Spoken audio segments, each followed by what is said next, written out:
Unboxing a new productivity tool. Let's see what's inside. The packaging is minimal, just like I love it. Here's Weavernote, fresh from AppSumo's exclusive deal. First impression, clean interface, no clutter at all. It feels lightweight but promises powerful features. Let's open the app and get started together.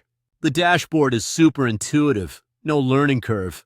I'm jotting down a quick note. Wow, instant save.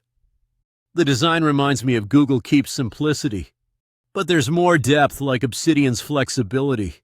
Let's try organizing some thoughts into folders. Drag and drop feels smooth and responsive. Linking notes is effortless. Just highlight and connect. This is perfect for mapping out big projects. I'm testing the search. Results pop up instantly. No lag even with multiple notes and links. There's a dark mode for late-night study sessions. Customization options keep everything personal and tidy. I love how distraction-free the workspace feels. Productivity tools shouldn't get in your way. Weavernote nails that balance, minimal yet powerful. Let's check out the knowledge management features.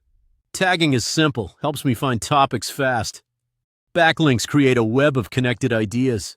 This really streamlines my research workflow. I can see students loving this for revision. Knowledge workers, you'll appreciate the organization boost. Productivity enthusiasts, this fits right into your stack. Let's look at exporting and backups. Super straightforward. No worries about losing your notes ever. Mobile sync keeps everything updated on the go.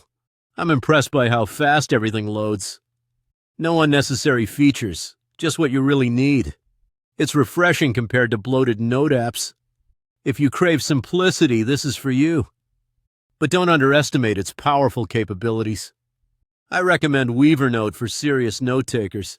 It's a game-changer for productivity and organization. Grab the best deal now on AppSumo. Links are in the description. Don't miss out. Try Weavernote and level up your workflow. Let me know your thoughts in the comments.